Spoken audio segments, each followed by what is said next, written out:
Hello children, let's revise chapter number 1, our food. So, as you know, food gives us energy to do work. It helps us to grow and keep healthy. Food contains different substances which are useful to our body. These substances are called nutrients. So, we get energy from the food.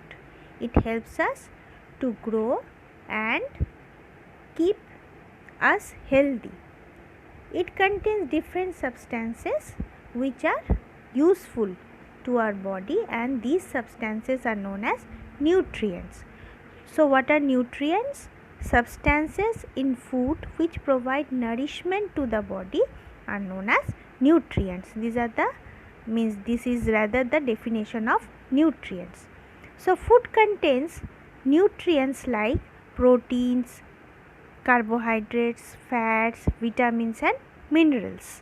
It also contains water and roughage. So, these things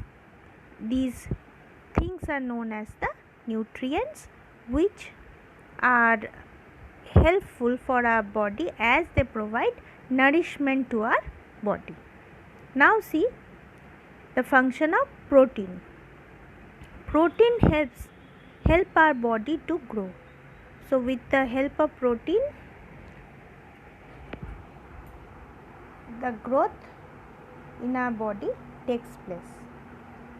They help our body to build muscles, other organs and blood. Another function of protein is they help our body to build muscles and other organs and also blood. Food which contains proteins are called body building food.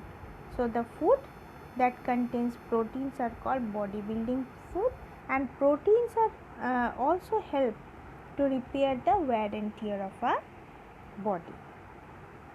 So these are the foods which are rich in proteins: meat, fish, eggs, milk, cheese, pulses, nuts and chicken. Now see carbohydrates. So carbohydrates gives us energy. People who do more physical work need more carbohydrates. Sugar and starch are two types of carbohydrates. So any two types of carbohydrates are sugar and starch, and rice, sugar and potatoes are some of the foods which are rich in carbohydrates. So these three: sugar, rice and potatoes.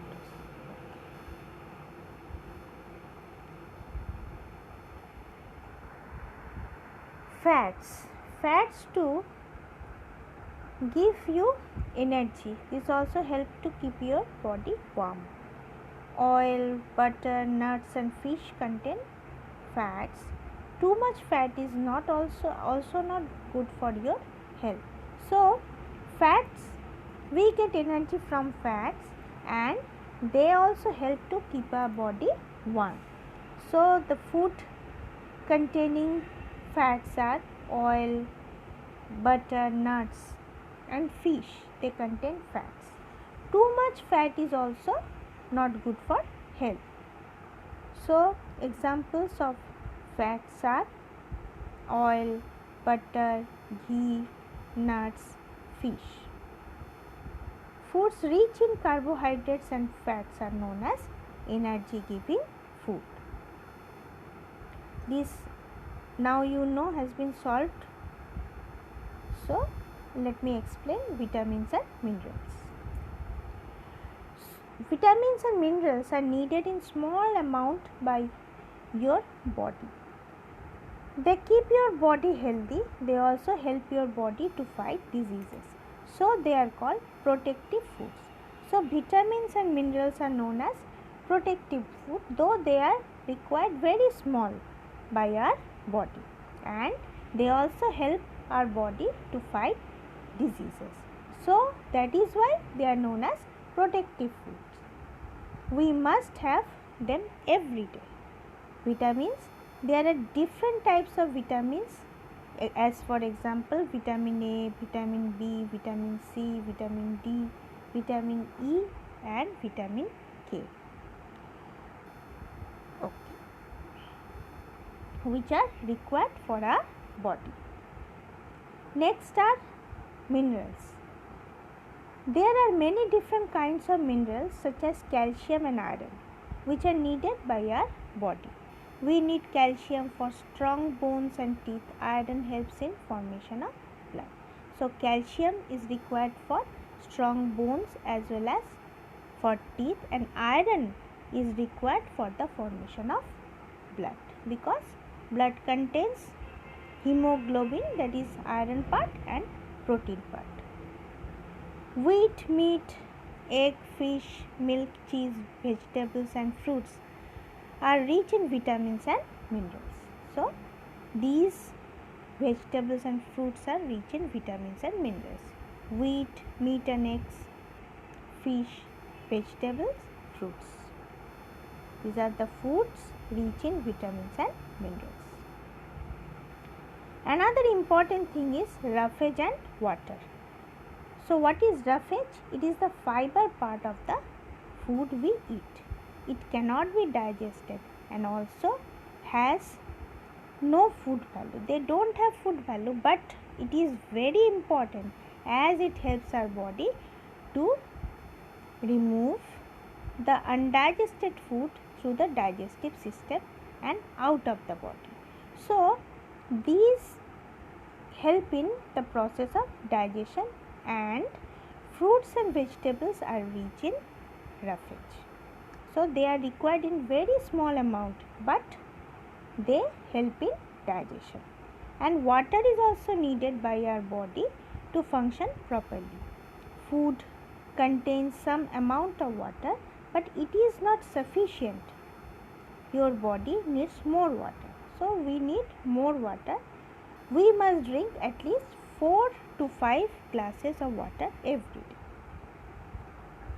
Now see, do you know tomato, which is considered a vegetable, is actually a fruit. Though it is considered as a vegetable, but it is actually a fruit. It is a fruit because it grows from a flower and has seeds inside it. Do you know? Next is green tips. Do not throw away the water left in the glass after you drink. Use it to water the plants. Save water. So, we should be saving water. Next is balanced diet. See the food pyramid for a balanced diet. Yes, this one.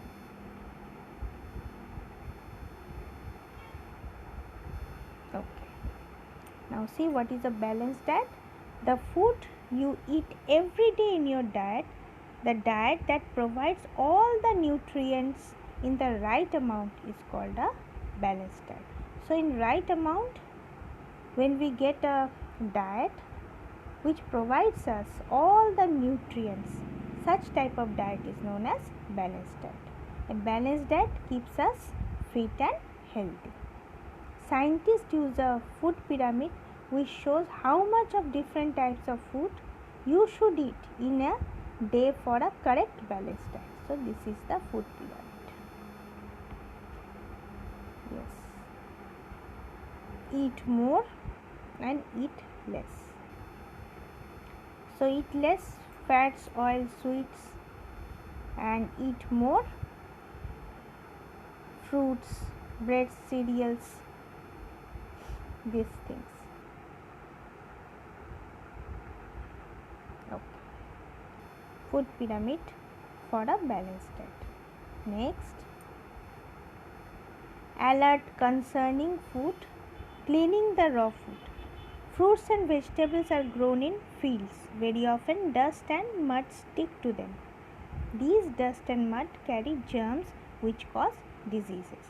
So, fruits and vegetables, as they are grown in fields, so dust, it is natural that dust and mud particle will stick to them. So, these dust and mud, they can carry germs which causes diseases. And often the fruits and vegetables are also sprayed with chemicals to protect them from diseases. But these chemicals are very harmful to us. Therefore, food should be washed thoroughly before eating.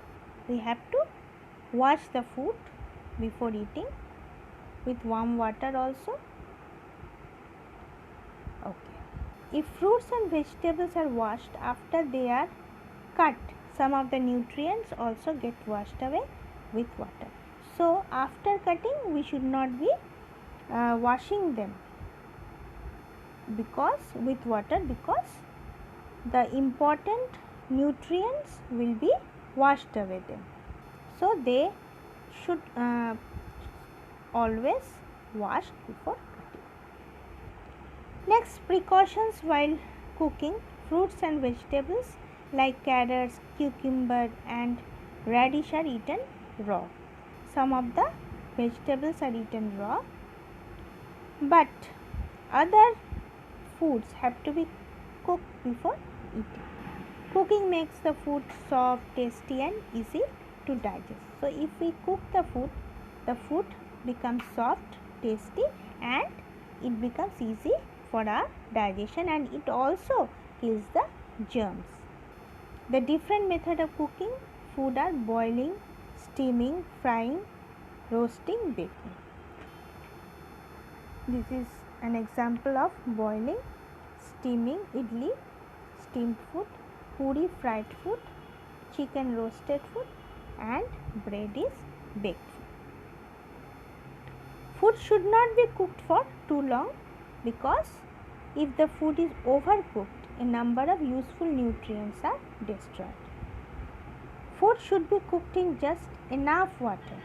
Why? Because extra water in cooked food also contains nutrients, and if the extra water is thrown away, then the nutrients in it are also lost.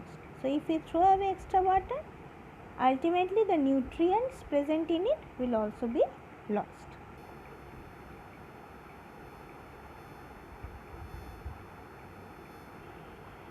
Preserving food.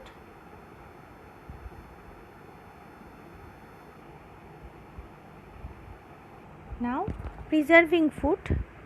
Food gets spoiled if it is kept for a long time. Germs or molds start growing in it. So, if we keep the food for a long time, germs or molds will grow in it, and we will fall ill or sick if we eat such kind of food. So, there are different methods to avoid rotting of food, and these methods are known as preservation of food. So, preserved food remains good for a long time. So, different methods of food preservation are freezing, drying, canning and adding salt, sugar, vinegar or oil. So, sometimes artificial chemical substances which are known as preservatives are added. Okay. So, these are the different methods of preservation: freezing, drying, canning, adding sugar, salt or oil. That's all for today, dear children. So, read the chapter thoroughly for your class test. Thank you. Have a nice day.